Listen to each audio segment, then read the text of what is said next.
right, so welcome everybody.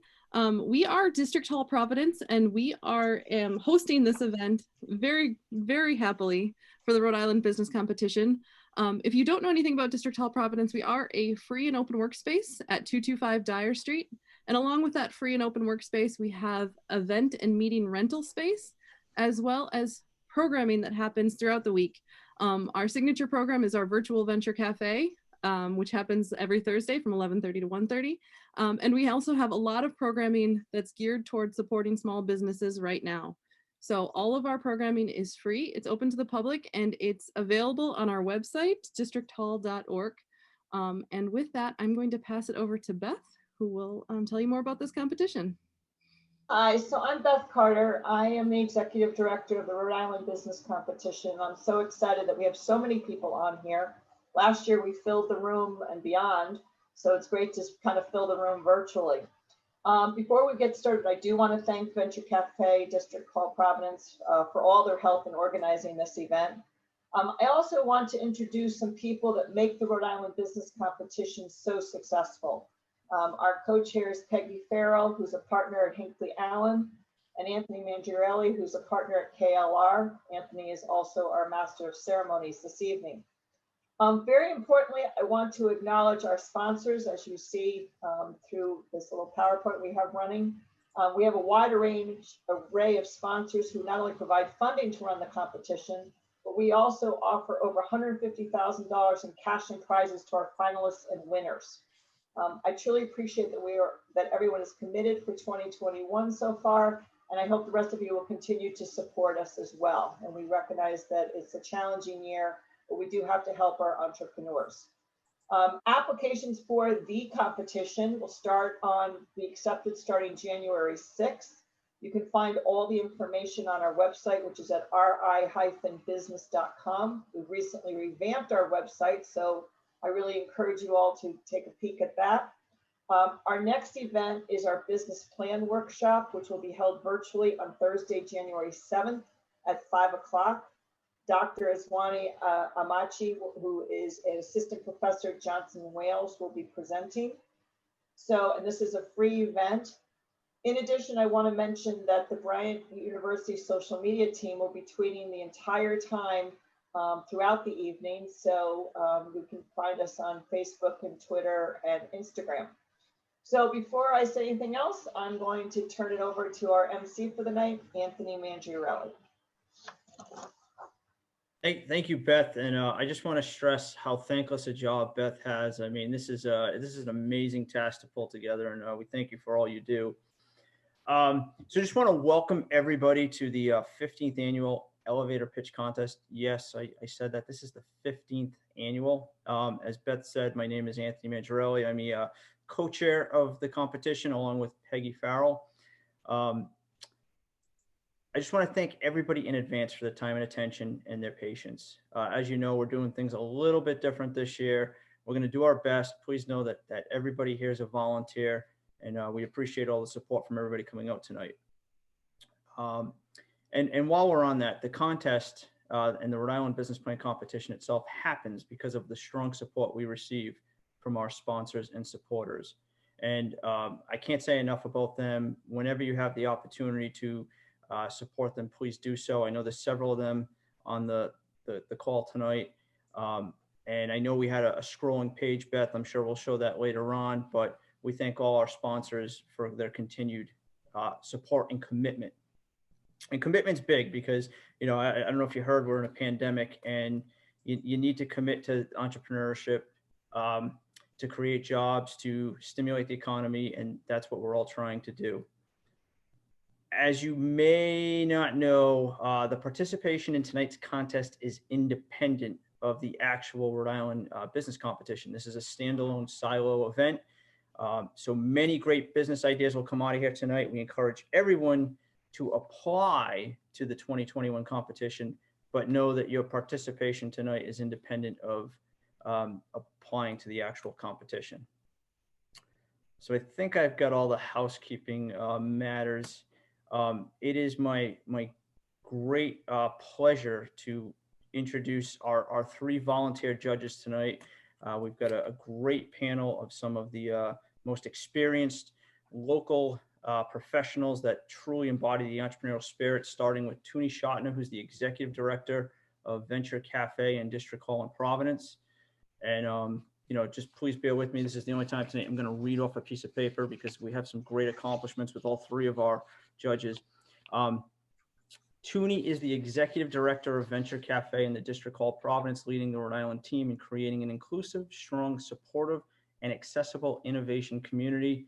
She co-founded the Hive Rhode Island, Southern Rhode Island's first co-working space, and continues to run the community-based economic development initiative at the Mill at Lafayette. She served as the inaugural director of Innovate Newport and is a founding member of VMS of Rhode Island, as well as serves as Congressman Langivin's Strengthening Rhode Island Advisory Committee. So thank you, Toonie, for assisting us this evening. Followed by Toonie is Brian Sparrow. He's the president and CEO of the Beacon Mutual Insurance Company. As CEO, Brian develops the corporate vision, strategic direction, and business plan for Beacon.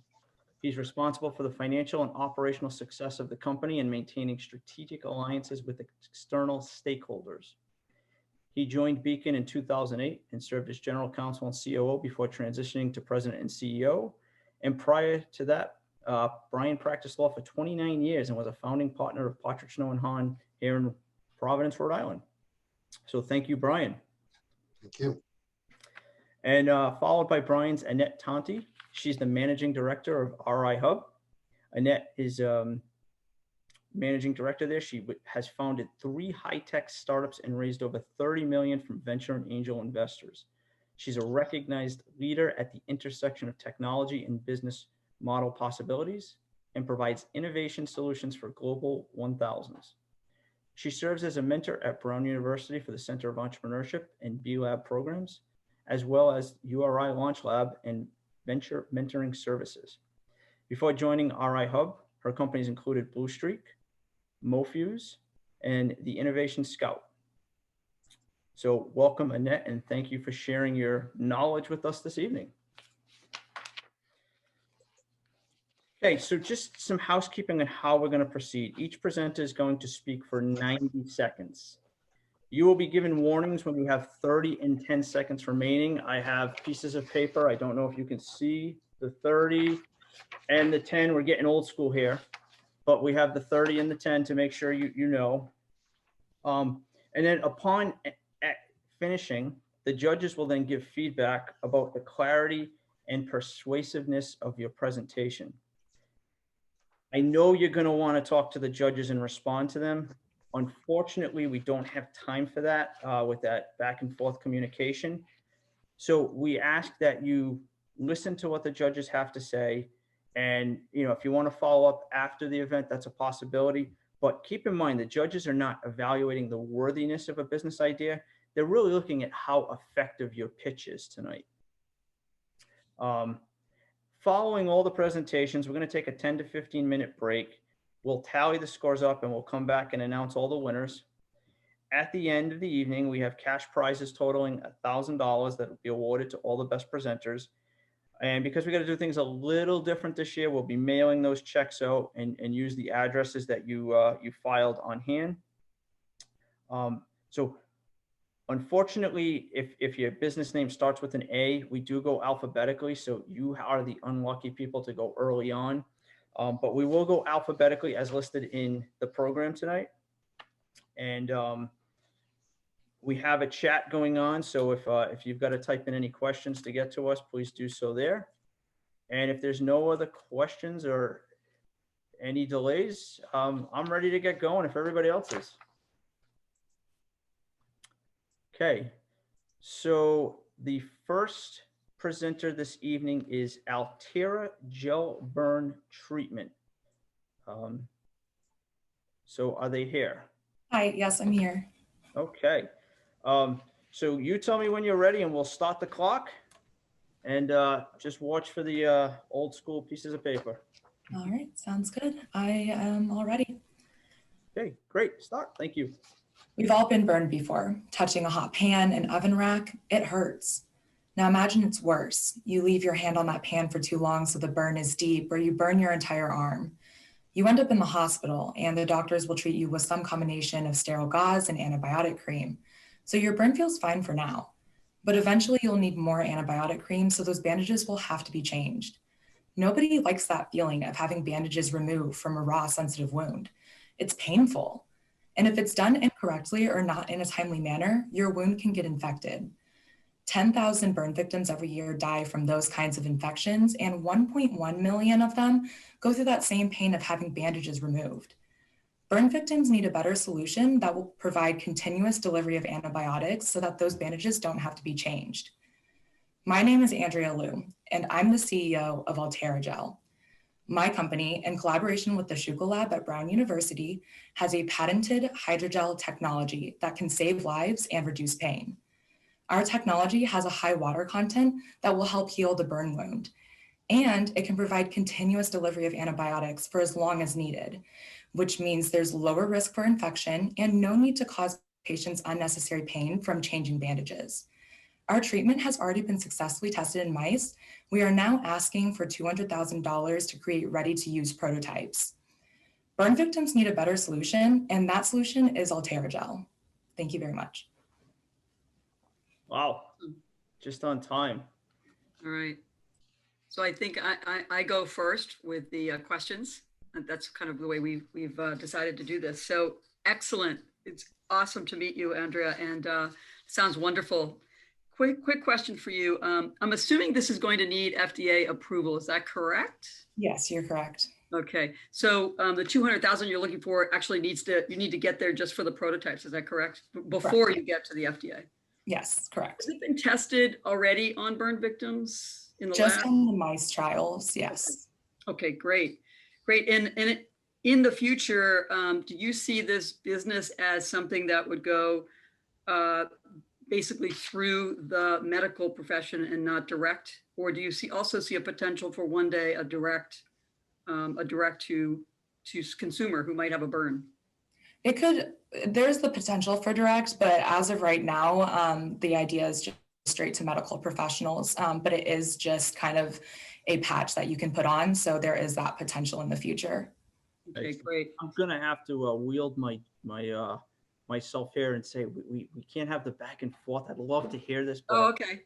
I thought we were supposed to ask questions. I'm sorry. As I said, I think that's that's what we were great. told. You know. Okay, I'm all done. Brian knows he's done this before. Yeah. All right, I'm done. Move on. Thank you. I was told I was supposed to ask questions, so I did. All right, sorry. Great questions, though. Yeah, I think we just had one quick question, right, Brian? Is that how we're going to do it? One question and then move on? Are we each taking one? Are we each asking each? Yep. No, so Annette did the first one. The next pitch you're going to do, the next pitch I'll do, and we'll just keep doing that. Yep. Okay. One question then, right? One question. We're allowed to ask one. Okay, that's it. Thank you. Did you have any feedback in it? Anything you wanted to share, though? No, it was a great presentation. I think it's awesome. We have a space for notes in our rubric, Anthony, that we will be sending to the pitchers afterwards. So. Okay, as I said, bear with us. This is a little different this year. So that's a hard act to follow. Beauty Drop. Do we have them here? Yes, I'm here. Okay. So if you tell me when you're ready to go, we'll start the clock. Okay, I'm ready. Okay. So good evening, everyone. My name is Brianna Patterson, and with my MBA, years of experience in business management and marketing, and of course, being a beauty connoisseur myself, I am the proud founder of Beauty Drop, a multi-vendor marketplace providing a platform for beauty entrepreneurs to sell their products directly to consumers, just like a highly sophisticated and glamorous website, but without the stress, without the hassle, and without the highly sophisticated fees. It all started about 2 years ago when I attended a beauty expo full of entrepreneurs vending to people looking to discover and purchase new products. And this is where the problem lies, right? I shouldn't have to hunt down a beauty expo and travel miles and miles to discover and purchase new products. And these beauty side hustlers shouldn't have to depend on these events just to sell their products, especially when they wind up losing these customers because when the product runs out, they don't know how to reorder, and entrepreneurs can't help them back. They can't reel them back since the transaction wasn't done online. So what's the solution, you ask? That would be Beauty Drop. With our freemium model, beauty entrepreneurs and side hustlers alike can create their own shop, manage and sell their own inventory, set their store on vacation, live chat with customers, manage reviews, run sales, and much more. Now, beauty lovers like myself can come on to Beauty Drop at any time to discover, purchase, and earn rewards for supporting these businesses directly. It's a win-win for everyone. Again, my name is Brianna with Beauty Drop, and I thank you all for your time. Thank you very much. Just a quick question. So is this an app that's used by, is this a business to consumer app or a business to business app?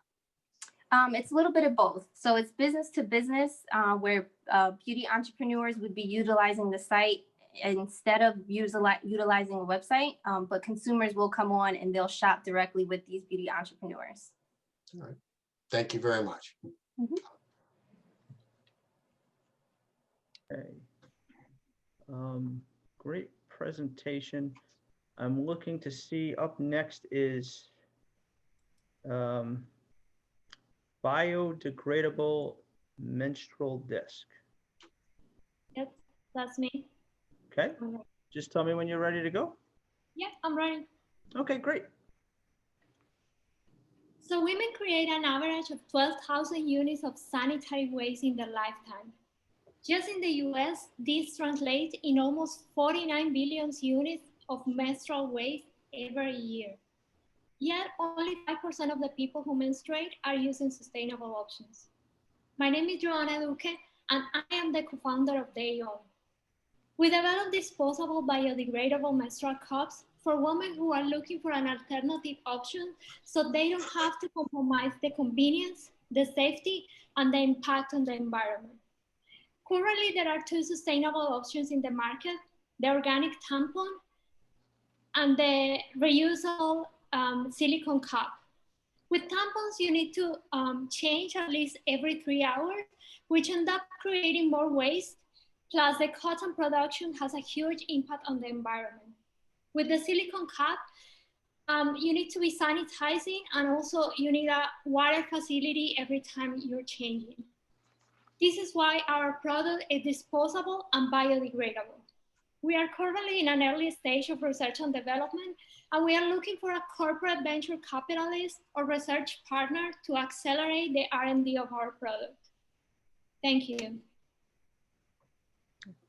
Wow, this is super timely. My daughter and I were just talking about this literally yesterday. So I appreciate that so your only competition are the organic tampons and those reusable cups. And do you have any metrics around, you know, the how much money is spent on these products in the US alone, or and how far what would you use prize money for today? So two quick questions. So first, we are focusing on the people who are looking for options, sustainable options. So that is why we are defining our competitors as the cup and the organic tampon. So that's actually our target market. And yes, we have numbers about the growing market for cups, for silicone cups. So we believe that this has a lot of potential, especially here in the US. Great, awesome. Keep going with it. Thank you. Great. I think I like that. I think we have two questions. I think we've got time for two questions. Two quick questions like that. Anthony, if I can just remind the judges that we should be filling out our forms. In between. In between. Okay. So yeah, so quick questions. Yeah, Beth? So Anthony, for the moment, background clothing is missing. So we're going to move on to Bubble. Okay. Hopefully they'll come in before we end for the night. Okay. So I am right here. Oh, he's here. Sorry, thought you were missing. It's all right. No problem. All right. So So this is participant number 4, black ground clothing. And if you let me know when you're ready to go, I'll start the clock for you.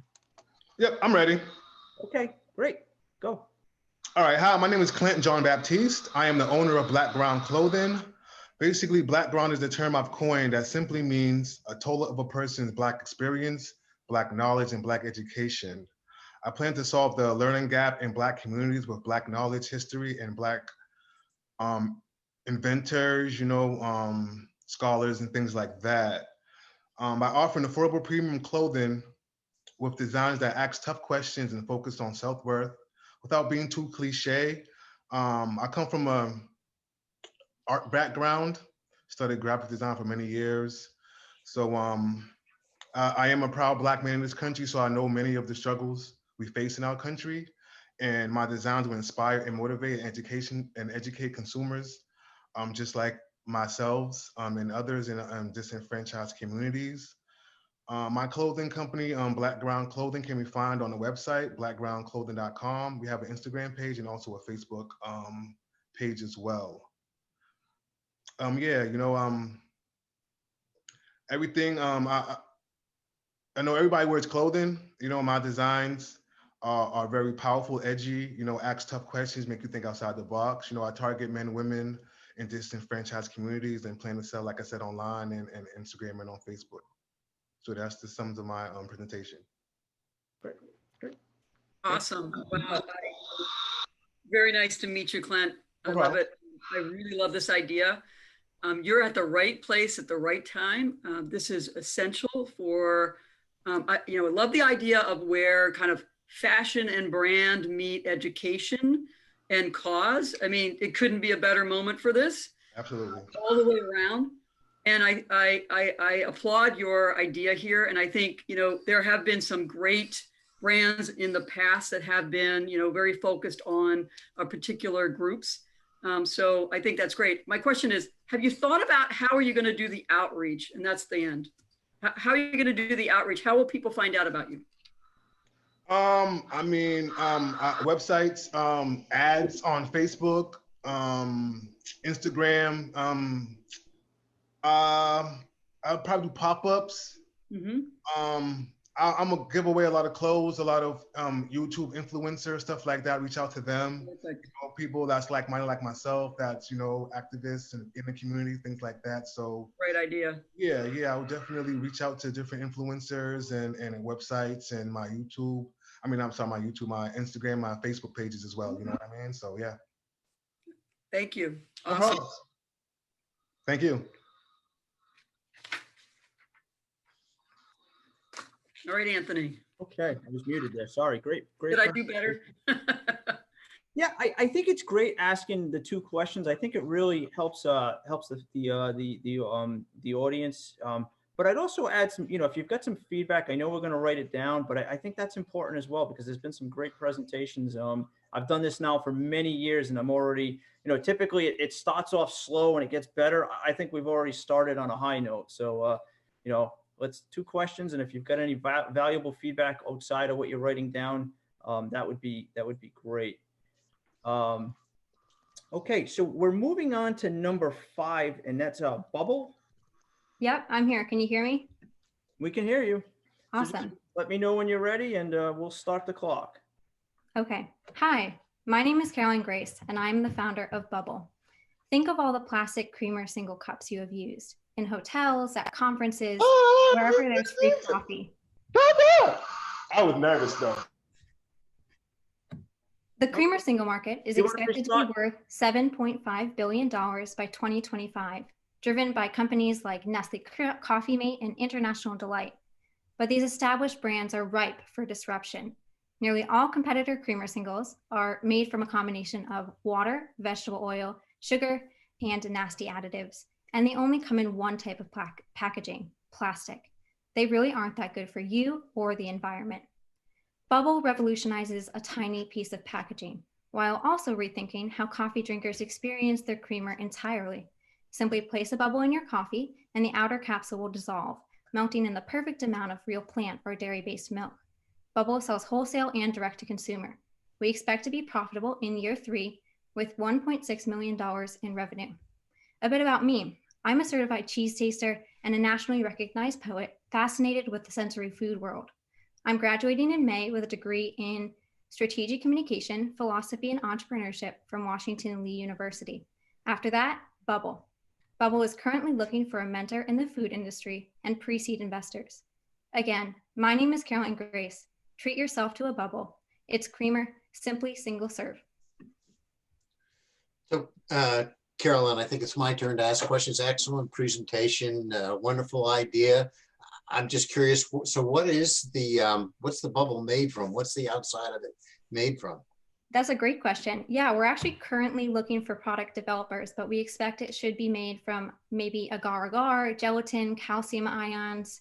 That would be, yeah. So, yeah, so this is still in the idea. You don't have a prototype. Yeah, we're looking for a food consulting company to help us out right now. No, a wonderful idea. Good luck. Anything else like this on the market? No, not at all. Okay. Thank you. Thank you.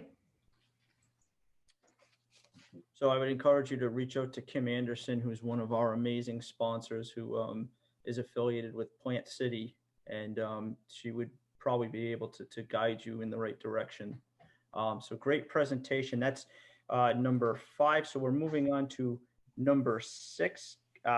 Candivote. Yep, right here. Okay. If you let me know when you're ready to go, we can start the clock. Yep, I'm good to go. No. My name is Arvin Stritter, and I'm one of the founders of Candivote, the solution to fixing a completely broken political system at the local level. In the US, we elect more than 500,000 local officials who control over $2 trillion in government spending. Yet only 27% of eligible voters nationwide vote in their municipal elections. If we want to create significant change in our communities, we must encourage political involvement and higher voter turnout at the local level. Our solution, Candivote, is a local election platform that matches voters with politicians and then becomes a hub to donate, send a message, or volunteer for their campaigns. While there are other platforms that mobilize volunteers for national level campaigns, Candivote is the only solution that offers an easy way to get involved with local level politics. Local politicians in Rhode Island and New England already plan to use our platform for their 2022 midterm elections. These politicians are willing to pay for the engaged voter base and stream of grassroots funding that Candivote can provide. To date, we've had over 5,000 users interact with us and have received coverage in publications such as Rhode Island Monthly and the Providence Journal. As first-time voters, our team is uniquely situated to lead by example and inspire our generation, as well as those watching us, to claim their voices and vote in local elections. Candivote is about educating voters, promoting democracies, and improving communities from the ground up. Thank you. Very timely, right? We're all looking for this. This is fantastic. So, okay, are you hitting your demographic? Like, what's the demographic you're going after? Because you said local voters, but I'm guessing it's a younger audience that you're going after. And can you just explain a little bit of how it works? Thank you. Yeah, thank you for the question. So for the first part, we're targeting the local political market, right? So because local voting rates are so abysmally low in the United States, we're really hoping to encourage local political involvement, and we're doing that at all levels, at all ages, right? And then, since our generation, the first-time voters are coming into this new time where people aren't situated to voting in local politics. We're especially looking to encourage first-time voters to make sure that they start getting involved with local voting from the ground up, from the get-go. So the answer to that is all ages, with really trying to push for younger voters as well. And then for the second question, which is how exactly we work, we essentially have people sign on, and then they can take a short 15-question questionnaire that measures their ideals and values from a politics perspective and matches them with personalized local politicians who are running in their towns and their municipalities. And then once those matches are made, the platform becomes a hub where they can completely engage with their campaign. So they can donate, they can volunteer for that, that politician, and they can send messages to them. They can engage in that politician's community. So wow. Matching with the politicians and then being completely involved voter at the local level for that politician. Please everybody drop stuff in chat because we are following the chat. I'm curious, to see how you get them engaged, but we're out of time. So that's awesome. Good job. Keep it up. Thank you. All right, great. Moving along, number 8. So, oh wait, number 7, car hammock. Hello. Okay. All right. Ready to Just go? let us know when you're ready. All right. In a time of massive unemployment, in which finding a job will make one settle for anything, people will be forced to cut costs, especially if that means leaving their $1,200 apartment. The question is, where will they go? Will they leave the city in which they already established connections? Will uprooting these people only make their destitution an inevitability? No, we can help them bounce back. When one thinks of homelessness, one thinks of joblessness. But that's not really the case. What if it really is just frugal living? I'm Harrison Timperley, and at Simple Living, we preach the simplicity of the vehicular lifestyle. No longer will one bleed monthly rent. Anything you would need at home is provided by our products for your car. From backseat organizers to car hammocks to in-car desks, even for power, our state-of-the-art batteries are compatible with electric car charging stations. With less space, you'll buy less things and you'll save more money. Maybe finally affording a mortgage down payment. Now, we know you'll have to eat out more and get a gym subscription. But it wasn't like you loved cooking anyway, and showers are always best after a workout. So if you're looking at the months ahead and eviction is in your future, the car hammock will be the trampoline you need to bounce back to a simple living. Thank you very much. Thank you. Great, well done. Hi, Harrison, I'm Annette, good to meet you. You know, I have to say, if we were in a different time, I might wonder if this is like serious, but it absolutely is serious. And people do need to do this sort of thing. Do you know how big this problem is by chance right now in terms of people needing to live somewhere else, you know, their car is a good example? Right now, the government is doing a lot to prevent that, but it will get serious when that aid stops. And also, I know people who actually like to drive somewhere and not pay for, so I would say there might be even a bigger audience. I mean, yes, the immediate audience of people that, you know, don't have a home. But did you think about that as well? Like there is people that want to go on vacation and camp, but not actually outside, but want to be in the these products actually do exist, and my company would be sort of a branding company, a marketing company that brings all these products together. The backpacking community definitely already uses this. Okay. All right. Thank you. Thank you very much. Great. Well, thank you. We are moving on to presenter number 8, Cerebral Novelties. Yes, I'm here. Okay. Let us know when you're ready. I'm ready. Okay. Lady Gaga, Abraham Lincoln, Jackie Chan, and if you have ever had a concussion, add your name to this list as well. What you all have in common is traumatic brain injury, or TBI. I'm Sydney Riddick of Cerebral Novelties. I'm here to tell you that in the United States alone, about 2 million people each year experience TBI, whether that be from falls, motor vehicle crashes, or sports accidents. TBIs can affect people differently, and for some, symptoms can be long-lasting and include impairments in balance, vision, attention, and memory, among others. Historically, invasive neurostimulation techniques like deep brain stimulation and spinal cord stimulation have been used to treat nervous system injuries. Cerebral Novelties is partnering with the neurotech company Helios Medical Technologies to help patients say goodbye to the days of implantations in the brain and spinal cord for stimulation. We bring to you PONS, which is a patented, non-invasive device that can be an alternative approach to treating nervous system injuries like TBI. Patients can receive neurostimulation through a mouthpiece placed on the tongue instead. When used with physical, mental, or cognitive therapies, PONS can be successful in treating debilitating nervous system injuries. Today, I'm asking you for $200,000 to assist Cerebral Novelties in Helios Medical Technologies in helping patients regain functions once thought to be a loss. Thank you. Great. Thank you. So is that Brian? You're muted. Brian, you're muted. There we go. How about that? There we go. Had to point at you. So is there actually a device that you have in an idea that will do this, that will be minimally invasive? Yes, it's actually already a patent technology. And what it is it's a mouthpiece with electrodes, and then you just place it on the tongue, and you can turn it on. And then when used in conjunction with different therapies, you can improve the different impairments that one may have. And so has it been tested and shown to be effective? Yes, it has. Oh. Hey, are there any competitors out there that are doing something similar? No, not where neurostimulation is concerned in this arena in particular. Right. Well, great. Thank you very much. No problem. Good luck. Presenters, I just quickly, sorry, Anthony, want to remind you to pay attention to the chat because people are contributing really great stuff. Great pitch. Great pitch.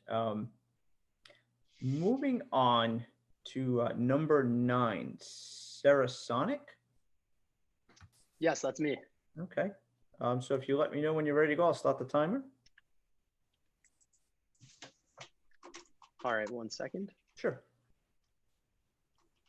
All right. Okay. They say you die twice. The first is when you stop breathing, and the second is when you're forgotten. Yet forgetting can be just as devastating for those suffering from Alzheimer's disease. Each year, Alzheimer's kills more Americans than breast cancer and prostate cancer combined. While there are many promising drugs currently in development, they all share one major problem: getting past the brain's protective barrier and into the brain. And that's exactly where my company comes in. My name is Sam Hornstein, a biotech master's student at Brown University with a background in neuroscience and economics, and I'm the CEO of Sarasonic. Sarasonic offers a new patented technology licensed from Columbia University to monitor drug delivery into the brain.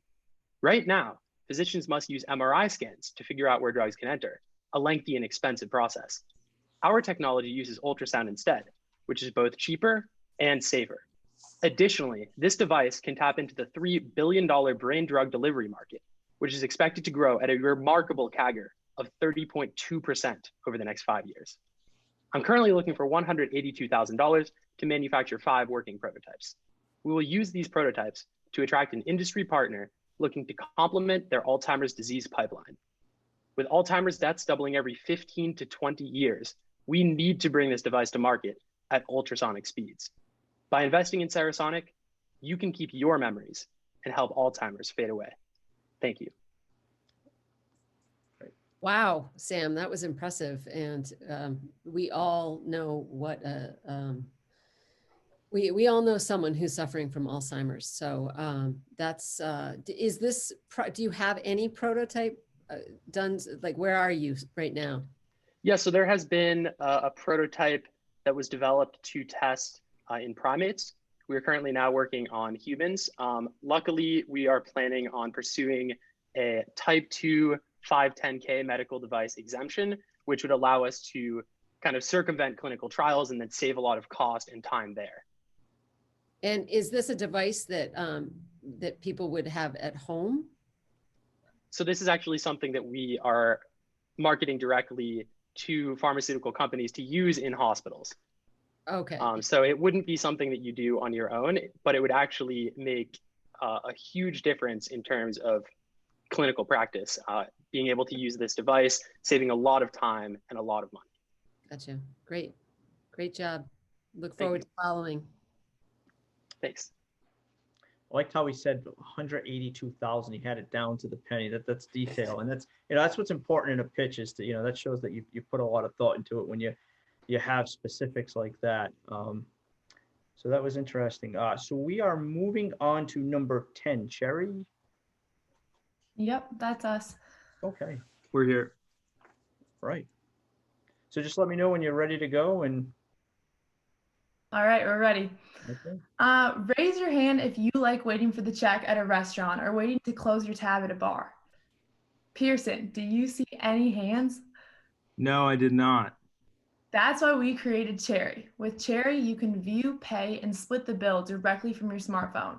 It's clear that nobody likes waiting for the check, and businesses also struggle to maximize turnover because valuable server time and energy is spent checking out customers instead of serving new parties. In the context of COVID, a germ study revealed that credit cards are dirtier and germier than train station bathrooms and subway poles. So the solution to this problem is Cherry. Cherry is a multi-platform software service that allows restaurant and bar goers to conveniently view, split, and pay for their bill directly from their smartphone. Cherry integrates into existing point-of-sale systems, meaning that no additional hardware or operational complication is necessary. Cherry makes money in two ways. First, through a dynamic 3% fee on the tab, which is capped at $2, and secondly, through a $100 monthly subscription fee paid by the restaurants and bars who use our service. Our founders have venture experience as well as backgrounds in software engineering and product management. And based on our team's set of diverse experiences, we believe that we have the ability to make Cherry the go-to payment solution in this space.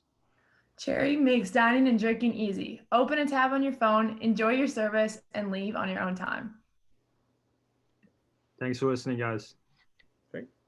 Thank you. Great. That was awesome. By the way, I'm so surprised somebody hasn't done this already.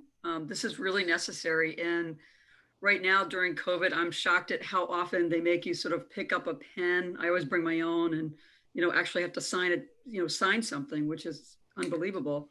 So have you spoken to your 50 prospective customers? My question is, have you gone to restaurants locally and talked about this business model of, giving up 3% and $100 a month?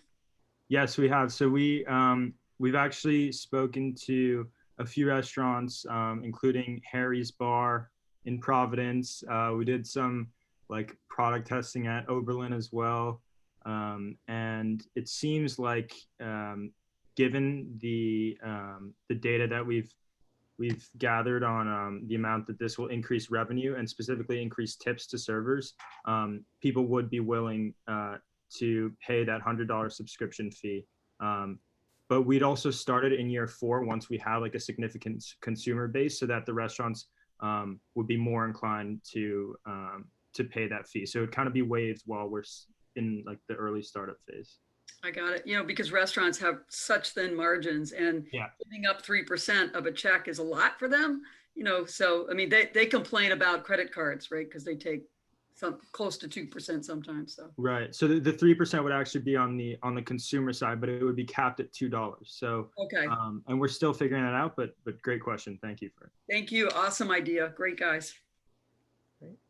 Very, very effective, the pitch with the both of you integrating each other. Different. Presenter number 11 is CoLife Tech. Yes, I'm here. Okay. So I can start the clock upon you starting. Yes, I'm ready. Okay. When I hurt my leg during a basketball game in high school, I was sent to emergency. I was there for 6 hours for first going through an X-ray for bone analysis and then MRI for tendon evaluation. Those examinations are very time consuming and MRI is pretty expensive. But whereas there is a machine that can quickly finish all exams in low cost. I'm Yan Ying Wu, a master's student at Brown University. My company, CoLife Tech, luckily have a powerful X-ray phase contrast scanning radiography system with multi-viewer interferometer patent developed by Johns Hopkins University. This technology combines the advantage of X-ray and MRI together. It has high spatial resolution in hard tissue analysis and improves the visibility of soft tissue such as cartilage, tendon, and blood vessel. This technology has been used in clinical trials and shows high accuracy in mammograms. If I only spend 30 minutes instead of 6 hours in hospital, I might still have time for my future All-Star games. Therefore, I'm asking to bring this technology to the market. So for medical imaging and material analysis field, save time, save money. Thank you very much. To me, this sounds like a terrific idea. Again, I'm just surprised that nobody has done this. I mean, it's always a progression in the emergency room. You have your X-ray done, and then then you're on to an MRI. So there's not something out there that combines those two technologies now? Actually, this is a relatively new technology, and there are other companies such as R&D is also doing, like one of the lab is also doing this technology right now, but their technology is only for material analysis, and rather but our technology is more focused on the medical imaging, so it's more like it's very cheap and very advantage for yeah. Yeah. Any thoughts on how much money it's going to cost to develop this kind of a product? Because now it's already in clinical trial for the first phase for the feasibility clinical trial. So it's almost cost about $2 million to develop, to like going through the FDA and then to the market. So it might take a lot, but it will make a lot of money to the markets because it's save a lot of time. And if it developed to the markets, the X-ray is pretty cheap. We only need the invermeter, so it's a very worth further. All right. Thank you very much. Great idea. Thank you. Great. Okay. Moving on, number 12, Crest Health. Here. They're here. Okay. So I can start the clock whenever you're ready. Sure. Okay. Hey everyone, I'm Justin. I'm a Brown CS major and founder of Crest Health. And our nation is currently facing a mental health crisis, with 1 in 3 Americans experiencing feelings of depression or anxiety. And people are realizing now more than ever about the importance of taking care of their mental health. But current digital resources are surprisingly really limited. I personally felt this while I struggled with my mental health and tried out all the current apps. I also talked with over 300 peers who experienced starkly similar pain points. To sum those up, current mental health apps like Calm and Headspace are way too one-dimensional, lack personalization, and have a huge learning curve. Now, to address these limitations, we created the Cali app. Cali uses patent-pending AI technology to create a personalized mental wellness regimen every day for our users from a library of over 1,000 wellness techniques. We also incorporate lifestyle habits like sleep, exercise, hobbies, and interests to create a regimen that actually makes sense for a person's lifestyle. And lastly, Cali was designed to be a companion and guide the user with daily journaling check-ins, one-on-one conversations, and wellness analytics. We make money through a freemium SaaS model of $5 per month for a premium subscription. And in terms of our progress, we officially launched on the Apple App Store earlier this month, and we already have 28 paying customers and over $1,000 in revenue. We believe that Cali can finally make mental health fully personalized and help hundreds of millions of people during this time. Thank you so much for listening. Wow, Justin, you guys are really coming a long way. Great to hear. So you have 28 paying customers already. So how much do they pay? I know you said there's a freemium and then. So there are actually 2 pricing plans for our premium. So basically $5 per month or for $40 per year, which is discounted. Yeah. What of those 28, what did they choose? Yeah, so we actually have 25 paying annually. So they've been loving the product so far, which has been amazing. Wow, that's great. Well, we know there's a huge, huge need, and that doesn't appear to be going away. It's just escalating, right? So that's fantastic. What will you use the money for right now?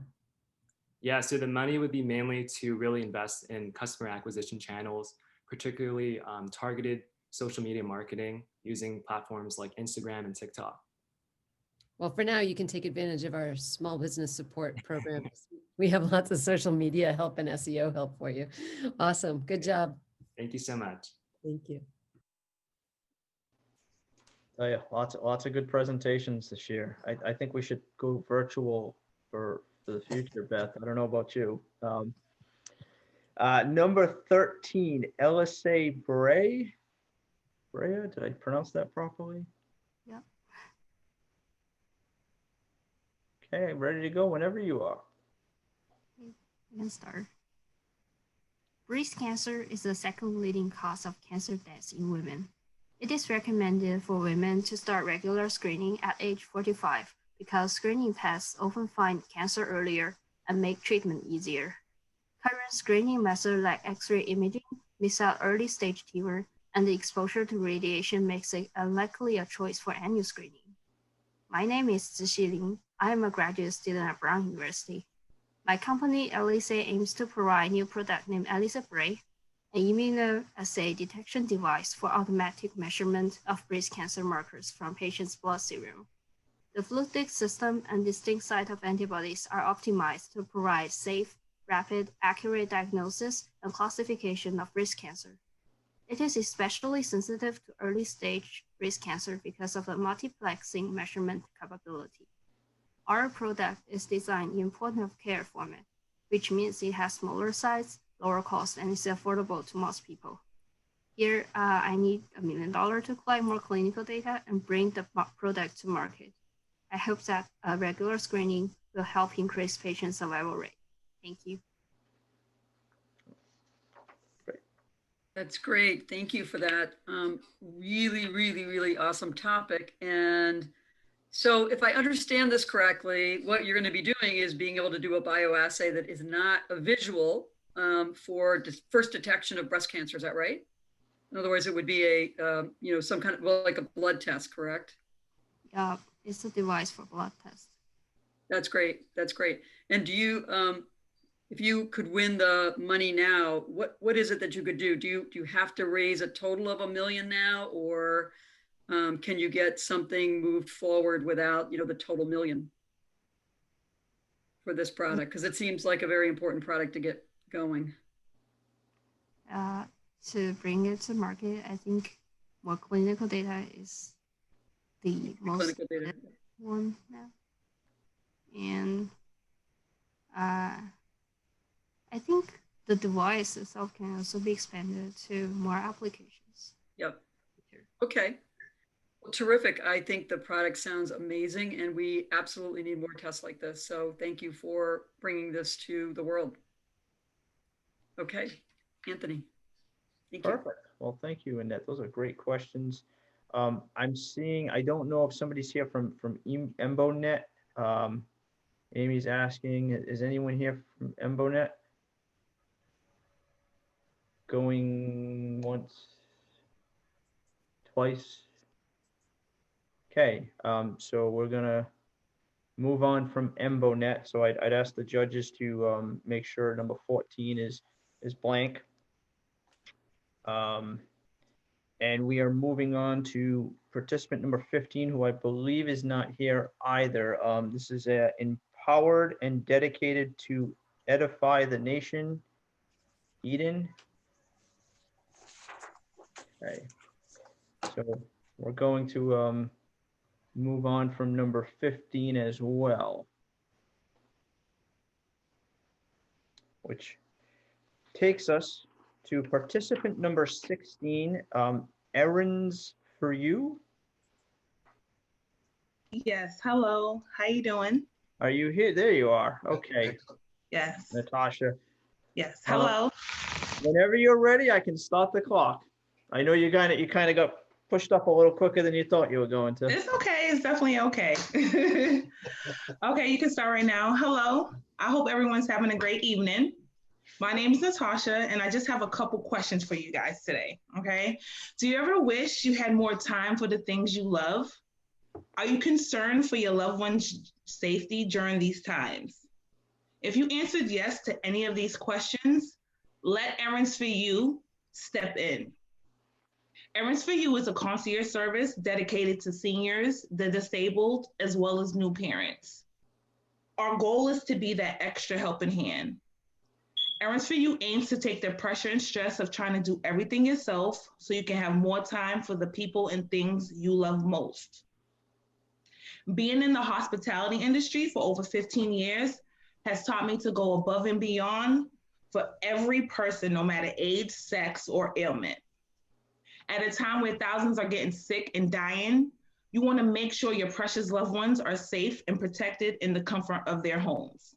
Let Errands for You make that run for you. You're a new parent and your hands are full, you're tired. Let errands for you make that run for you. Or you're an elderly mother, can't go to the grocery store like you used to. Let errands for you make that run for you. We offer everything from grocery shopping to pick up and drop off services. We even offer notary services for your convenience. There is no errand we can't run for you. So what errand can I run for you today? Perfect. Well, thank you very much, Natasha. Great idea. First question that I'd have is, there are some other errand apps out there, aren't there? And how do you differentiate yourself from those? Well, dealing with seniors, you want someone more trusted. Not saying I'm not, talking about those other apps, but they're random people, random times, you can get a different person all the time. As a senior, there's a lot of senior fraud and senior, people take advantage of seniors. I don't want to do that. I want to be that helping hand. I want to be that trusted person that they can depend on if they need an errand and a familiar face. And I can't agree more with you, not because I'm a senior, but I did take care of my elderly parents for some time. I can run errands for you. You got me. I can run your errands. I do need some errands run. There's no question about that. My wife won't let me out of the house right now. So how do you market this to seniors who are, sort of reluctant to, retain people to do their errands because they're afraid of fraud? Well, my goal is to contact 55 plus communities, senior community centers, and actually reach out to the head so they can spread the word. Mm-hmm. And also because I offer so many services, hopefully word of mouth will just be able to market myself that way, because I offer notary services. A lot of elderly people need those services as well. And you don't want to have to leave the comfort of your own home, especially during this time. Your immune system could be compromised, especially because of COVID. Why not have somebody you can trust that can run all your errands? All right. Thank you very much. I appreciate it. Great idea. Thank you. Hey. So participant number 17, I consent.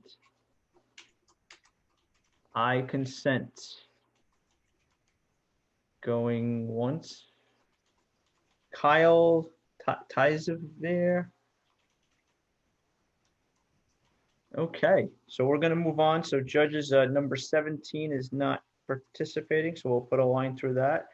And we're going to move on to participant number 18. Is GoTech here? Is Saran here? Yep. Hi, everyone. Hey, how are you? Hi, sir. Good. Nice to see everybody. I can start any moment. Okay, whenever you go, I'll start the clock. Perfect. The first Black African to ever win an Olympic gold medal was an Ethiopian runner, Abebe Bikila. He ran barefoot at the Rome 1960 marathon and won. Since then, Ethiopian athletes have been dominating in long distance running. And part of their secret is teff, an ancient super grain 4,000 years old. And just as this grain fuels some of the best runners in the world, GoTeff is here to fuel your day. Our first product is a delicious superfood snack made with 100% whole grain teff. What makes our product unique is that it's very versatile. You can have it as a snack on the go, a yogurt topper, a breakfast cereal, or even a delicious and nutritious crouton to add a nice crunch to your salad.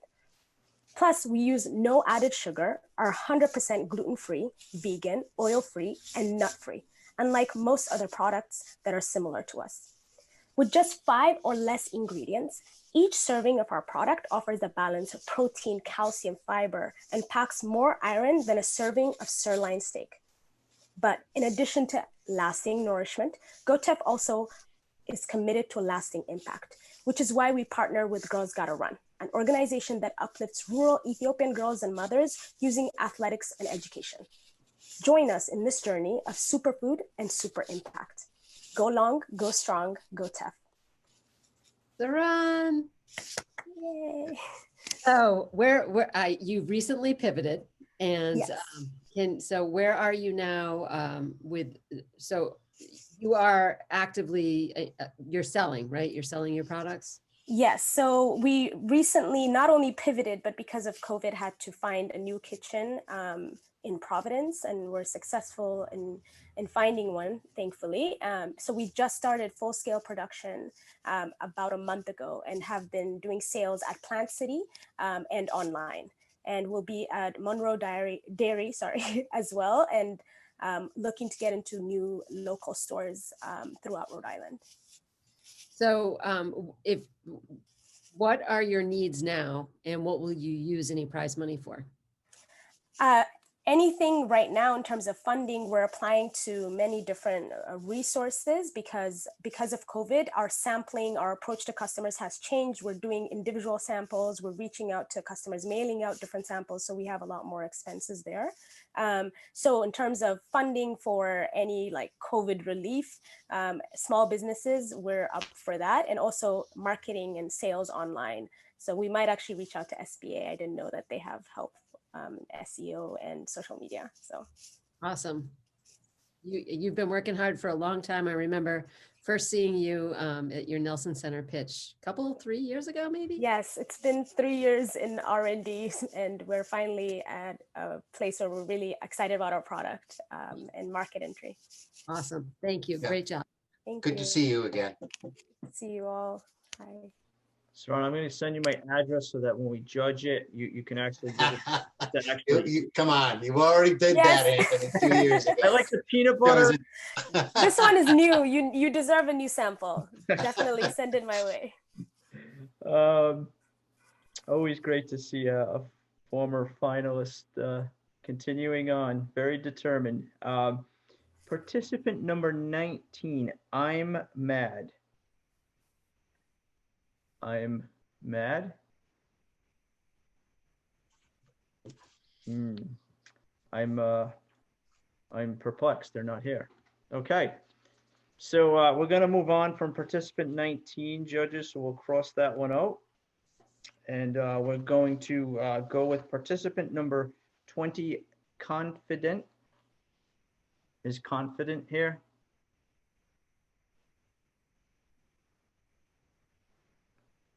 Okay. I am confident that Confident is not here. Okay. How about we move on to participant number 21, Lap Snap. Hi. Hi. Diana? Okay. I can stop the clock whenever you start speaking. Thank you.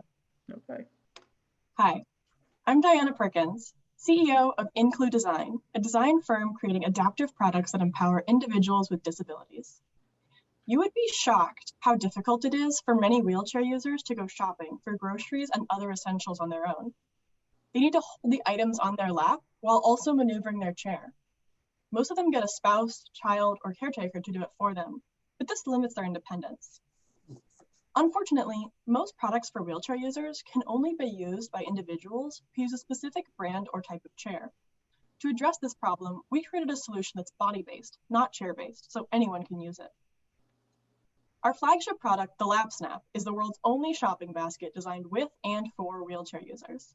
It's a multi-purpose carry-all with a versatile attachment mechanism that allows you to carry items hands-free. The Lap Snap empowers its user to navigate the world more independently and enables them to do more tasks by themselves, including shopping, doing laundry, gardening, going to a farmer's market, household chores, or even apple picking. I created the Lap Snap my senior year at Brown, where I studied mechanical engineering and industrial design, with the help of several local wheelchair users who worked with us throughout our product development process. Over the last 6 months, we've spoken to dozens of wheelchair users to make sure the product meets their needs. And right now, the Lap Snap is being tried for the first time by product testers around the world.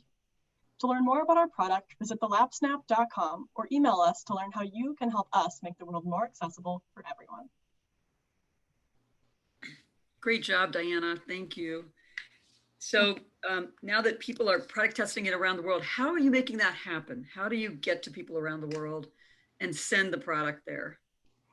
Yeah, so before COVID, we were meeting people in stores individually and seeing how that they grocery shop before, and then having them try our prototypes and see how they like them. But obviously that's not happening right now. So we've picked some of the people that we've spoken to about their experience so far and who were interested in trying the product, and we've simply mailed them. I sewed 10 of them myself. You can see my manufacturing floor here in the background, and I simply mailed them to people. That's really awesome.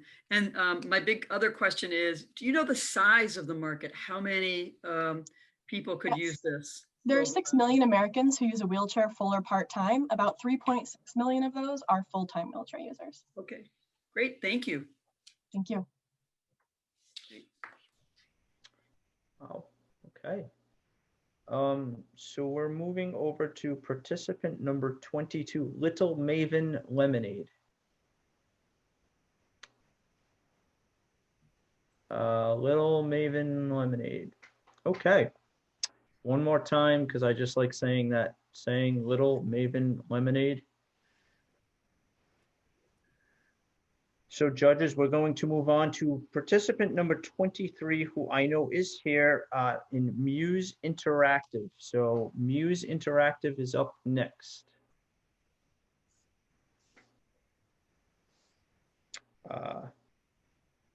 Muse Interactive? I'm here. How to unmute my mic. So whenever you're ready, I'll start the clock when you start speaking. Cool. My name is Toye Onikoe, and I'm the founder of Muse Interactive. Skin is our largest organ in our body. With the Muse Smart Mirror, a user will be able to track their skin's daily progress on the one device they already use to look at themselves.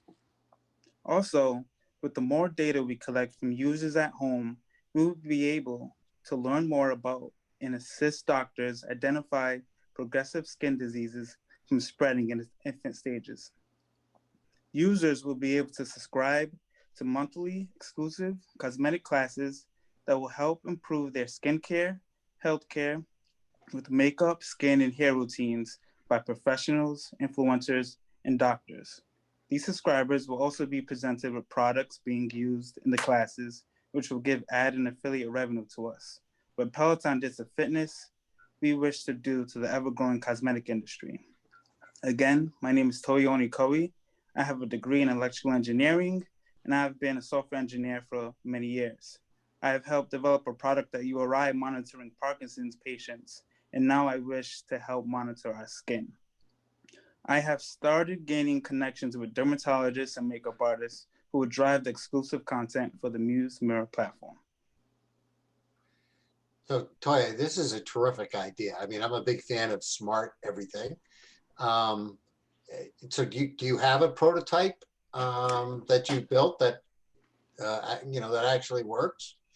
Yes. Right now, I have my 4th version of our prototype, and yeah, I have my 4th version, and we're looking to is it camera based? I mean, how does it retain the data so that it can be passed on to somebody else? It's all in the cloud. All the data is in the cloud, and it's all user based. So you would log in with your account. And how big is this mirror? I actually have it right here, but well, roughly. I mean, is it like a something you'd hang over a sink, or is it a smaller? It's something you would hang over a sink. It has a wall mount. It also has a desk mount. You could put it on your desk. Do you have any investors looking at this yet? I don't have any investors looking at it at the time. Seems like something that would be pretty marketable to me. Thank you. Thank you. Great pitch. Mirrors are everything now, it seems. That was participant number 23. So we're moving on to number 24, Neo Ante. Yes, here. All right. So whenever you're ready. Cool. Yes. Hi, my name is Zeyuan Guo. I'm the CEO of Neo Ante. We are here to bring a solution to tackle the worldwide bacterial infection problem. Infectious diseases are the 2nd leading cause of death in the world.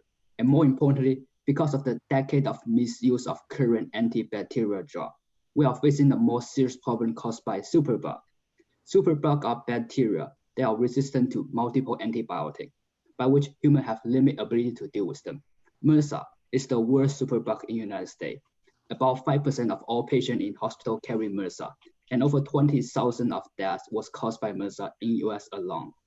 MRSA infection treatment alone is a $3 billion market with 3.2% of the compound annual growth rate. My company, NewAnti, utilizes a patent-protected technology developed by Dr. Sarah from Brown University to solve this emerging superbacteria problem. We are developing a novel antibacterial drug based on anopeptide, which can inhibit MRSA reproduction and can kill MRSA.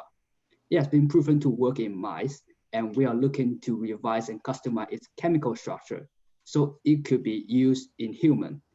I'm asking for $125 to fuel our R&D process so we can introduce this novel antibacterial drug to be superbug. That's all. Can you just repeat what you're looking for? How much are you looking for? Oh, we're asking for $125,000 for our R&D process. Okay, so you're close. You need to get past through those. And what will that get you? That will get you where in your R&D process? Yeah, so currently we are still in the preclinical stage. So we need to revise our chemical structure to have more efficacy so we can move it or push it to the clinical trial. And is there a lot of competition in this space already? Actually, most of our competitors are like academic lab because unfortunately for antibacterial, the market, the potential revenue or the potential outcome is quite low because the government have pricing control in the antibacterial drugs. So unlike other treatment or medicine, it can be priced as high as the farmer want. Antibacterial is really not that profitable, that being said. So limit competition. Gotcha, great job, good luck. It's a huge problem, so fantastic, and it's a long road, but it sounds like you've gotten some ground covered already. So thank you. Awesome, thank you. Hey, so next up is participant number 25, Ocean State Shields. That's me. That's Allison. Can you hear me? We can hear you. I just before I get started, I just want to say these pitches so far have been awesome. And this is going to be a very tough act to follow, but I will do my best. But what a really cool bunch of entrepreneurs. Well, we've got one more coming up in Ocean State. I know. I know. Okay, and just give me. All right, I am ready when you are. As soon as you start speaking, we'll click the button. All right. Hi, everybody. My name is Allison. I am the CEO and one of the co-founders of Ocean State Shields. We launched actually in response to COVID, and we are addressing global health emergencies, but we're doing it on the local level. And our team consists of multi-award winning entrepreneurs. We have architects, engineers, and PhD candidates. What makes us different from current solutions that are on the market for things like the pandemic that we're going through? We have a very comprehensive approach. We offer a three-way solution for people. So we have an architectural analysis. We have a suite of innovations that include everything from proprietary products. We actually have the only igloo shelter that currently meets fire safety requirements with ventilation.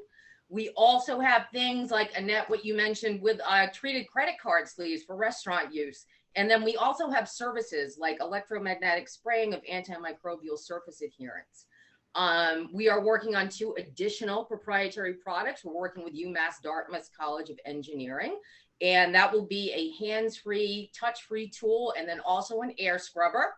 I am pleased to say, thank you very much, in just 5 short months, we are cash flow positive. Our client roster includes groups like Roger Williams University, Sprout Co-working, and a lot of retail shops and businesses. And the best part is we're working only with Rhode Island suppliers. So we're helping keep our fellow businesses open. And we're also working with Rhode Island Commerce and the Take It Outside initiative. Thank you very much, everybody. That's great. Allison, nice to meet you. I've certainly heard of your company, and I will say I personally haven't gone out there, so this is good because I'm kind of like, I know of you, but I don't know really that much. So how many products have you guys created since your inception? How many products do you have? We have one that we have created, which we did specific for the Take It Outside initiative, which is the igloo shelter that we are going to be dispersing throughout the state for the Take It Outside initiative with about 65 businesses in Rhode Island. We also have treated credit card sleeves, and our portfolio currently consists of about 10 products, and we have 2 in development with UMass Dartmouth that will be proprietary. So that's great. So you're actually, you've got a pipeline of products coming, correct? Yes. Awesome. And you see this as going to stick in Rhode Island, but also sell nationally? Yeah, actually, we're expanding into other states, and the products and what we're doing, it goes well beyond, the application goes far beyond COVID. This is what launched us, but the products and everything that we're doing are actually effective for things like MRSA and SARS and the flu and all of that. So its applications are limitless. And as we need to pivot our messaging, we will do that. But obviously with COVID-19, it definitely is what put us on the map. Excellent. Great work. And thank you. All right. All right. Thank you all very much. You're welcome. Good stuff. Just echoing what Allison said, we've had some great presentations all night. That, it's going to be very, very tough. So I encourage everybody to stick around and just plug in our Bryant University social media team again. Thank you. I see them tweeting and lots of good stuff coming out of this evening. So really appreciate all that. We are at participant number 26, Points. Hi, that's me. Thanks so much for having me. Oh, thank you. Whenever you're ready. Okay, you take a deep breath, inhaling the crisp air as you pedal along the road. Google Maps instructs you to turn right into a stream of cars and trucks zooming past you. Your mind is engulfed in stress, and you can only think of one thing: do not lose your balance. My co-founder, Maggie, an experienced bike rider, and myself, a beginner scooter user, have both experienced and heard the same story again and again from over 150 micromobility riders. As computer science and environmental science students at Brown, honored by Congress and top tech companies, we know that we can make this work. For over 110 million riders of micromobility in the US, our mobile app solution, Points, offers reliable, quieter routing to guide users from point A to point B. Our routes reduce rider fears of falling off and are vetted by city bike coalitions. Now, we have 4 main differentiators from our main competitor, Google Maps. 1 is that our routing is from subject matter experts. 2, because of this, riders trust in the micromobility industry our routes more than impersonal car-focused Google. 3, we leverage community power through crowdsourced data. And 4, unlike Google, we have over 20 cities who are ready to champion our apps. We make money in 3 ways: through a freemium model, through licensing our proprietary unbiased analytics, and through bike ads. If we were to win, we would use the prize money to deploy our MVP to 500 users in Providence to gain feedback and develop premium features. So I don't know. This is great. I have a lot of friends that cycle, and they're always worried about where they're going. And I guess my question is, there's not an app out there that already directs cyclers to the safest places to go. Yeah, so unfortunately, the main way of transportation for most bicyclists is through kind of figuring out on their own through handheld maps. My co-founder, Maggie, took a trip cross country. She had to use over 10 different apps to figure out and ask locals, as well as myself. Like, I'm not a very experienced rider, but still, while riding with my friends, I always caution against using Google Maps, which is really the main alternative to find routes because it takes you right alongside traffic. Unfortunately, there's no other app. No, it's a tremendous idea. So how do you market it to the biking community? I mean, that actually it's a pretty targeted group that you're marketing to, so that should make it almost easier. Yeah, so over the summer, we've kind of fostered really good relationships with over 15 different micromobility operators, so those scooter and bike companies, as well as 50 different local bike coalitions in various cities, and 20 different city governments themselves who we've talked to gain their insights. So in January 2021, we plan to launch our MVP, and we'll go straight to them. Excellent. Thank you. Thanks for your question. I liked how you painted the picture at the beginning there. I didn't think I was sitting in my kitchen anymore. I thought I was biking away. So we're on to number 27, power alternative. Yes, here. Okay. John? Okay, there you are. Yes. So whenever you're ready, I can start the clock. Okay. All right, go ahead. I'm starting my clock too. My name is John Barlow. I'm calling from Kailua Kona, Hawaii. And I'd like to know first thing, how you feel if you could go to Hawaii every weekend or every month, of course, without flying. I've got a system, that was fast. I've got a system to develop that is basically an eco-plaza, an indoor Hawaiian facility, Hawaiian park that would be able to offer marketplace space throughout the year. Not only is it going to be for community-based businesses like the hobbyists and craftsmen and people like that, it's basically allowing for study in environmental and or clean energy applications. The system itself is it's a self-sustained, self-contained proof of concept. And I'm going to stop that already. The idea that I have basically has been trying to get this thing done since 1985, which seems like I'm older than most of the people making their presentations here. And I've been at this for a long time. The only thing I'm looking forward to is winning any money to start up an account. All right. Well, we thank John for finding us all the way from, what's that, 5,000 miles away. And hopefully he'll be back and we can hear more about the Power Alternative Island.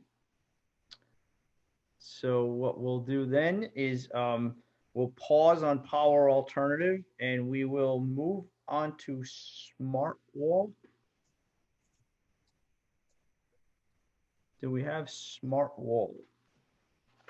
Now, Smart Wall is, yep. Okay, there we are. There you are. Hi.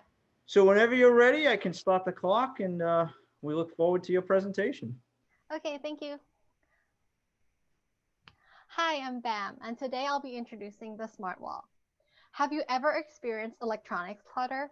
This is where devices and cables scatter all over your desk or your room. After talking to over 300 customers, we confirmed that this is a common problem in the 21st century household. Clutter hinders productivity and makes spaces hard to clean. On the other hand, outlets and power strips are a main concern for parents of young children. So how can we solve this? The Smart Wall is a pegboard that delivers electricity. Each peg hole delivers 1/10 of the voltage of a standard outlet, making it a safe alternative. Users can pick their own accessories, organize however they like, and control them wirelessly through an app. Accessories can be anything, including a wireless phone charger or a smart hook that reminds you to bring your keys. Our revenue model includes a one-time sale of the Smart Wall board, in addition to a recurring sales of accessories. We are a well-rounded team of 4 engineers and marketers, all with experience starting a company. With the Smart Wall, we have iterated through 3 prototypes and already filed for a patent.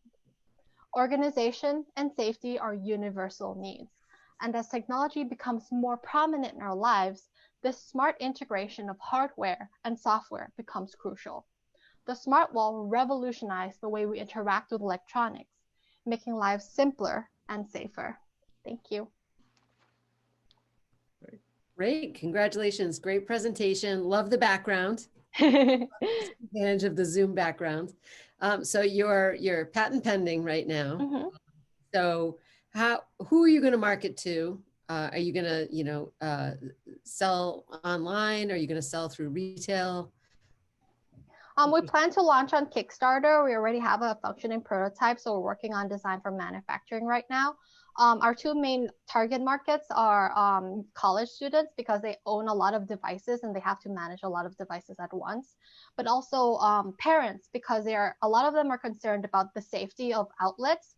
So what the smart wall does is it puts everything up in view, and you can actually just put your finger into the outlets and they won't do any harm. Wow. Do you have an idea of the price point yet? The average revenue per customer we have calculated is $275. We actually conducted a survey of the price points, and customers are willing to pay $150 per board. But then we also have a recurring revenue of accessories, which will cost approximately $50 per accessory. Yeah. Great. So what will you do with any prize money? We plan to spend that towards manufacturing our Kickstarter product, which we will launch within the next year. Great presentation. Great idea. Good luck. Thank you. Thank you. Okay.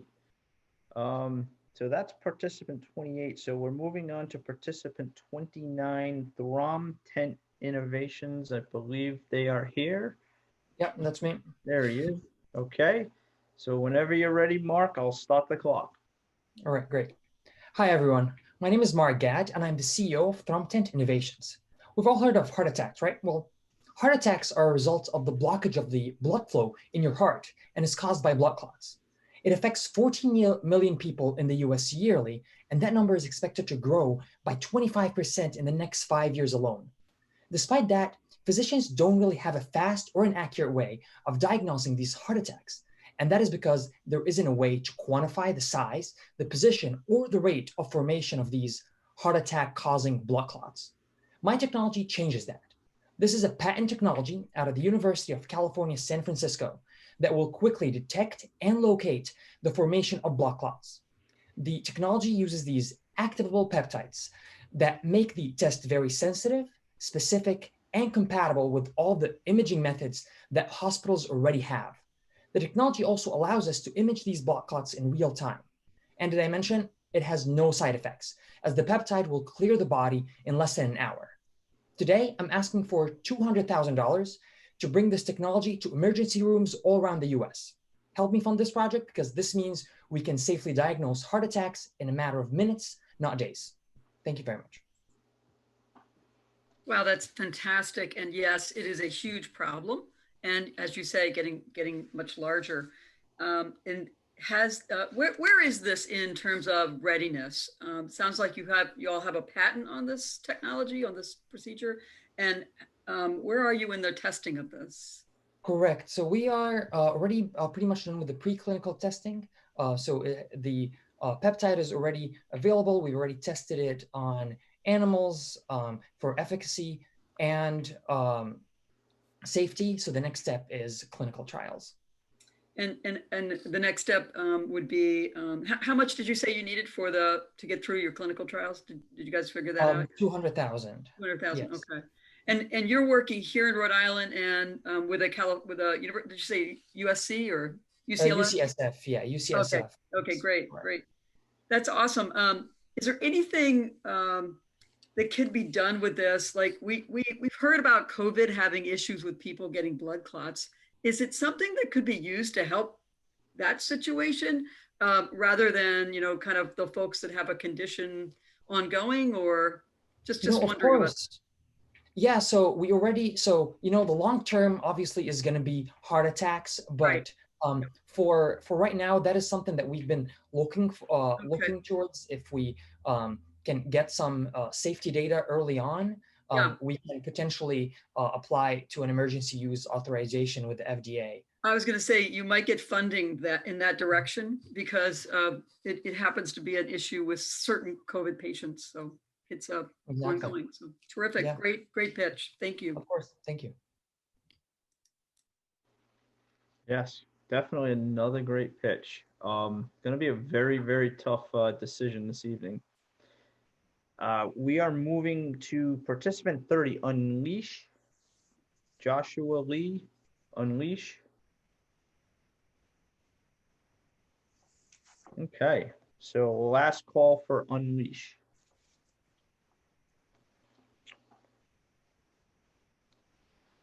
All right. Participant number 31 is Zephyrnia Therapeutics. I'm here. Is that Carl? Yep. Okay. So whenever you're ready, I'll just start the clock. All right. Hello, my name is Carl Anderson, and I'm with Zephyrnia Therapeutics. You may or may not have ever heard of pulmonary fibrosis, but for the 100,000 Americans living with this disease, it's not something they're going to forget. This incurable and deadly disease is characterized by a gradual loss of lung function, leading to a declining quality of life that ultimately leads in death. The current treatments available for pulmonary fibrosis consist of only 2 drugs approved by the FDA. Both of these drugs are relatively new, still being studied, but already it is apparent that there is much room for improvement. Both drugs are very limited in their ability to relieve symptoms and slow fibrotic progression. My company, Zephyrnia Therapeutics, plans to use a patented microRNA technology to provide a more widespread and effective approach to pulmonary fibrosis treatment. mRNA is a promising new technology in medicine, seeing applications in cancer treatment, regenerative medicine, and even in development of COVID-19 vaccines from companies like Pfizer and Moderna. Our therapy, administered through a simple inhaler, will use this same technology to control the TGF-beta pathway, one of the central drivers in all kinds of fibrosis, and would offer an earlier, broader, and more complete intervention than the drugs currently offered. We are asking $250,000 for clinical testing to help bring this groundbreaking new technology safely to patients. Help us at Zephyrnia breathe new life into the fight against fibrosis. Thank you. Thanks, Carl. Looks, very, very interesting. So you haven't started clinical trials yet? Do we have any idea on whether this treatment would be effective? Yes, there's been extensive preclinical research done with human cells in all kinds of cells, but right now we're focusing on lung fibrosis, pulmonary fibrosis as a start. And how is your company organized? Is it just you, or do you have other people involved in this? As of right now, it's a company of one, but we're looking to expand. All right. And how did you come up with this idea, the problem and the solution? Well, I'm currently studying pulmonary fibrosis as a master's student at Brown University, and I came across this patent for the microRNA technology. And when I saw the opportunity, I jumped on it as well, because I have been hearing about it in the news and everything like that. And mRNA is an up-and-coming technology. It's going to be on the ground within the next 5 years to 10 years, for sure. And is the technology currently available that you could go to clinical testing? Yes. Yep. All right, great. Well, good luck. Thank you. Thank you. Oh. So I know that we missed one person, so I'd say the judges, we have number 32, which is Hunt and Gather. Nathan Grismal, is Nathan here? Yep, I'm here. So I think on your sheet you might have to write that in. 32 is Hunt and Gather. So so Nathan, whenever you're ready, we will start the clock. All right, sounds good. Hello, I'm Nate Grismala, the founder of Hunt and Gather Provisions. We provide delicious and healthy plant-forward meat products made from a blend of sustainably sourced meat and simple plant-based ingredients. Think products like burgers, sausages, and hot dogs made from 50% pasture-raised meat and 50% vegetables. By using only responsibly sourced ingredients, our product meet the needs of the increasing number of consumers interested in purchasing sustainable foods. And because half the ingredients are plant-based, they are a great heart-healthy alternative to traditional meats without sacrificing real meat flavor. We think our products are also a great kid-friendly solution for picky eaters, burgers and hot dogs that act like a Trojan horse for veggies. Additionally, unlike the leading fully plant-based options, our products stick to only simple and familiar ingredients, allowing us to meet the guidelines of top trending lifestyle diets such as paleo, keto, and Whole30. I have extensive sales and marketing experience in the wholesale food industry. Right now, plant-based foods are estimated to reach nearly $28 billion by 2025. And while blended plant-forward products are a relatively new concept, We feel that now is the right time to capture our piece of the pie. In doing so, we feel we can create jobs for RI while also simultaneously making healthy, environmentally friendly foods accessible to our community. Well, you have the right judge asking these questions because 3/4 of my 4-person family are vegan. So we consume a lot of plant-based foods and mostly for environmental reasons, believe it or not, doing our part because of, the beef industry, the meat industry, et cetera. So can you explain a little bit more about, so your target audience and why this is more sustainable and better for the environment? Because if you're still using beef products, I'm confused about that.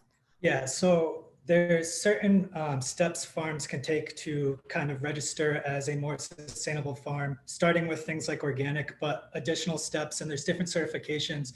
We're relying on the outlines that Whole Foods relies on for sustainability for their meat, and simply by using 50% less meat, we're cutting that down. We're also using upcycled ingredients, which are the byproduct of juicers. So it's basically vegetable pulp, which we're mixing with a couple other ingredients into the meat product to kind of create the end product.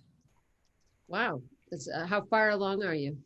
So we had 2 prototypes, which we were thought were pretty close, and we were working with a co-packer, and we had some struggles with both sourcing the ingredients because we were sourcing mostly from local small juicers who their consistency was patchy, partly due to COVID and partly to them being smaller.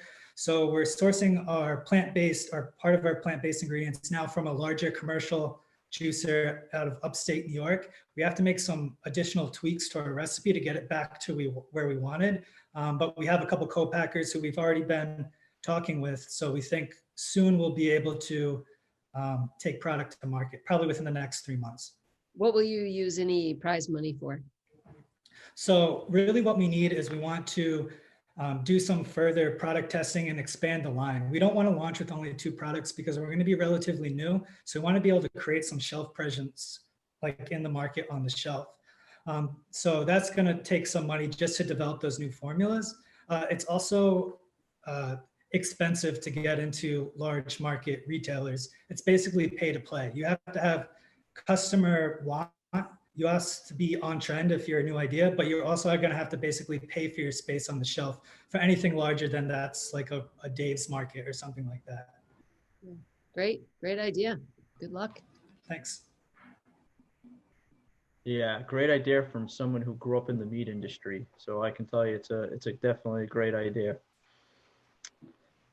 So at this time, that's all our 32. I believe we're adding number 33 was also left off in Carter Jones. Is Carter here? Yes, I'm here. So can you hear me all right? We can hear you. Are you ready to present? Yeah, let's rock and roll. So we're going to have judges number 33 in Carter Jones. You ready for me to go? Whenever you're ready. All right, let's do it. Hello, my name is Carter Jones. I'm the CEO at Valkwich. Injections can be quite literally a pain in the ass. Unfortunately, many drugs require IV bolus administrations due to the chemical nature of the drugs themselves. We here at Valkwich are dedicated to developing novel oral drug delivery systems with an engineerable release profile that allows for a consistent and sustainable uptake without the need for pins and needles. To put it simply, some drugs need a hug, and we're here to provide one. So how do we do it? We have a patented composition and method for the production of multi-coated microspheres. All right. So think of it similar to Pokemon. Bear with me on this. Our microspheres are like the Pokeball, and instead of capturing Pikachu, we're capturing insulin. You can eat this Pokeball or microsphere, however you want to think about it, in a tablature form where it is safely ingested into the stomach and eventually to the intestines where it can avoid the liver's first hepatic pass by design, and the insulin can be safely released into the blood. Now, I'm certain a handful of you know someone who suffers from diabetes. With our microsphere technology, we can formulate a pill that people who suffer with hypoglycemia can take at night, knowing that their blood sugar levels will be well balanced by the morning. The compound annual growth rate for this field is projected to be upwards of 6.5% as we head towards 2025, and it's for a good reason. Microspheres are the future of target-specific drug delivery. If you want to learn more about our oral drug delivery technology, you can visit valkwich.com. Thank you. Great. I think it's my turn, right? Hi. Hey, Carter, great. Love your energy. Awesome, right? I mean, and your background too. Thank you. So are you from local? Are you in Rhode Island? Yes, so I'm currently a master's student at Brown, and I'm working with the patents inventor of this project. She's a key opinion leader when it comes to drug delivery technologies. She has over 80 patents regarding different things such as drug-eluting fibers. She's worked with cellular therapies. So this is kind of building off of one of her earlier patents, and so we're currently trying to develop a patent umbrella surrounding it as we look at certain novel drugs that we're looking to encapsulate. So with that said, one company is already doing a very similar process to this, where they did it with paclitaxel, which is a chemotherapeutic agent, but their technology and patent is completely different than ours. And that company, just for proof of concept, recently just sold for $1.3 billion under a consolidation. So we're looking to eventually get to past preclinical and then into clinical stage 1 and hope to consolidate there as we get more and more technology, which is where we'd use the money from the pitch contest tonight. That's great. And you talked specifically about insulin. Is insulin the drug that you're going to go with first? Is that so insulin is kind of the reason I use insulin is it's not only popular, but it's what a lot of people have been looking at specifically with this field. And there's already been one company that's looking to license our technology specifically for insulin. But the applications of this patent are huge. Okay. One company's looking to do it with the blood-brain barrier. If we go further with it, we're going to evaluate and see if we can do it specifically for veterinarian purposes. That way you wouldn't have to worry about injections for, big dogs. I have a canine. Some people like to call Cujo for a good reason. So when we have to take him to the vets, it can be a giant pain. So we're trying to look if there's ways that we can translate the injections into something that might be deliverable orally. Yeah, that's great. Yeah, nobody likes to get shots. So this is, exactly. Yep. That's the tagline, right? Yeah. Thank you. And I'll post a link to the website in the chat. Great. Okay. Thank you for your time. Thank you. Great. Thank you. So at this time, is there anybody else that we didn't call who we missed? I think we went through the list and got everybody. So if there's anyone else, post in the chat. We might have time for one more presenter if we missed anybody. This is Mary Salib with Neurotranslate, my company. Okay, we've got time for one more, so this will be number 34. Okay, awesome. So thank you for squeezing me in, and I'll get started. Ready to go. Food, sex, drugs, alcohol, gambling can all give a rush and a high of reward, or gaping emptiness without them. Mark Twain once said, "Too much of anything is bad, but too much good whiskey is barely enough." You see, I think Mark was onto something. Those with substance abuse disorders view too much of their poison as barely enough. My name is Mary Salib. I'm a researcher at Brown University, pursuing both a PhD in neuroscience and a master's in biotechnology. I'm here today asking for your strategic partnership in licensing my product, Neurotranslate. Neurotranslate uses implantable recording and simulation technology to listen to the language of the brain before, during, and after a person gets their fix. It's a powerful window into the brain's complex battle between reward seeking and loss of control that allows us to target responsive stimulation to prevent seeking behavior. This patented method was developed at Stanford by a world-class neurosurgeon and researcher, Dr. Casey Halpern. He's currently putting this technology to work in the clinic, spearheading a promising clinical trial for treatment-resistant loss of control eating. Neurotranslate is a pipeline that allows physician scientists to personalize treatment based on the brain activity of each individual. Other treatments function as a one-size-fits-all and rely on preemptive patient compliance, in essence requiring control in a loss of control state of mind. Neurotranslate personalizes treatment by programming stimulation interventions only when pathological brain signatures are detected, removing the burden of compliance entirely. Addicts stand a chance at conquering their disease demons with what this technology has to offer. I hope you join me in this promising opportunity. Thank you. So, Mary, I think I'm up. Quick question. So is this something that's permanently attached or that you wear? So you do implant electrical leads into the brain, but there's an on-off switch to this. So you don't have to go through brain stimulation forever if you don't want to. You could have the leads removed if you would prefer, but that would be another surgical procedure. The easiest thing would be to just turn them off. Mm-hmm. And so what does it work? So if you're starting to get the urge to have that third glass of scotch, then what happens? So how does it work? So we're trying to get there before you get to 3, right? We're looking at what happens, what is that thing that's causing you to go for drink number 1? And so we're recording from the brain when you are thinking about drink 1, when you go into the kitchen to get drink 1, and then what happens as you take that drink, and the second one and the third one. And we're looking at brain patterns to be able to target stimulation. If you don't want to have drink 1, we want to make sure that you don't have drink 1. And that is an electrical pattern in the brain. And it's amazing. Yeah, very interesting. Thank you. Of course. Okay, so at this time, I think we're going to go to a breakout room with the judges and tally up the scores, and then we'll come back and announce our winners.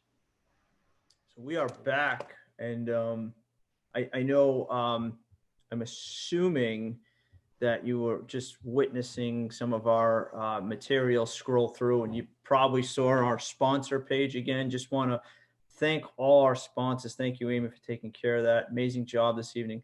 But can't stress enough how this competition would not be possible without our sponsors. So we truly appreciate them. We celebrate them. Please support them whenever you can.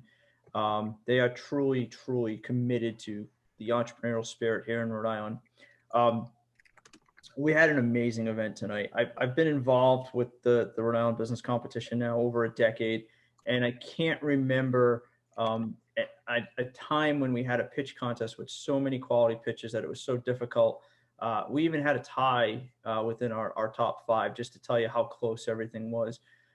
And this is the first time we've done a virtual pitch contest, which I just want to thank everybody for their time, attention, and patience. We're really figuring this out as we go along, and can't stress enough how we appreciate everybody coming together and participating and being patient and working with us. Love to see everybody's excitement. Lots of great ideas. But with that said, we can only pick 5. And I think everybody's pitch was amazing tonight. There was a lot of great stuff going on in the chat. Please follow up, make connections where you can. Lots of support here in Rhode Island, lots of support within this entrepreneurial community together. But we can only pick 5, even though I think everybody did a fabulous job tonight. And I do encourage you to participate in the actual business plan competition component of this event. Submit your business plan. This is completely independent tonight, but you know, every business has to start somewhere, and there's no better time than to sit there and write a business plan, but really start a business. So with that said, I will announce the 5 winners in reverse order. I would let you know that we have your address on file and your name. A check will be mailed out early next week to your attention. What I would say is that unless you want it going somewhere different, or you need it to go to some different name, please reach out ASAP, because we will be cutting those tomorrow and getting them in the mail. So if there's no questions, let's start with our number 5 finalist. Starting the night out first is very difficult, and Altera Gel burn treatment did a great job starting the night out, and they're our $50 winner tonight, coming in our 5th place. So great job to that team. Thank you so much. So we have a tie at 3 and 4. So I guess we'll call them our 3A and 3B, even though, you know, they're both number 3 here. So we're going to go with Lap Snap and Throm Tent Innovations are tied for our 3rd place winners. So congratulations to both of those teams. Great job this evening. Thank you. Thank you. So our second place winner this evening, taking home the $300 prize, is Points. So yeah, great description. I felt like I was, it was much sunnier and I was outside driving somewhere, not here. And our overall winner for the 2020 pitch contest did a great job this evening. Sarasonic will be taking home the first place prize and the $400. So great job. I think I saw Sam. There he is. So thank you. Great job. And everyone did an excellent job. Can't stress that enough. Looking at the list, it was very, very close. We've got a lot of comments from our judges, but this was really close amongst everybody. So once again, thank you all for participating. I'm going to turn it over now to Beth Carter, our amazing executive director, who's just going to give you some additional information about the Rhode Island Business Competition. And I just want to thank our judges for taking time out of their busy day and volunteering and really offering some great advice and have some great questions. And I want to thank everybody at Venture Cafe who made this possible. I know this is really difficult, doing things a little different, but we'll get through it, one foot in front of the other. So Beth, there's Beth. Take it away. So thank you, everyone. This was a fabulous evening. Again, we had standing room only last time. I still feel like we had standing room only tonight, virtually. Again, I would like to thank our three judges, Toonie Shartner from Venture Cafe, Brian Spiro from Beacon Mutual Insurance Company, and Annette Tonti from RIHub. But I also have to thank Anthony Mangiarelli. Let's be honest, he did a phenomenal job tonight. Not only is he trying to keep everybody on track, but you got to admit his paper second counter worked really, really well tonight. So kudos to Anthony. So I just want to remind everyone that applications for the Rhode Island Business Competition 2021 starts on January 6th. You'll fill out your application. They'll be due at the end of March. And it's the same as like we did with the pitch contest. Once the time is off, the application process goes down. So I highly encourage you not to wait to the last minute to hit that send button. The other thing is the next day, January 7th, we have the business plan workshop. So this is an opportunity for you to really understand how to get your business plan in place. We have a phenomenal presenter on that. She has a lot of experience with that. She's an assistant professor for entrepreneurship at Johnson & Wales. So I highly suggest that you attend that. If you ever have any questions, please reach out to me at info@ri-business.com. We recognize that, especially being virtual, sometimes you might have questions, so don't hesitate to reach out to me. I'd be more than happy to answer your questions. So thank you again for a wonderful night. Congratulations to all the winners, and we hope to see you in the new year, and happy holidays. Thank you, Beth. Thank you. Great job. Thanks, everyone.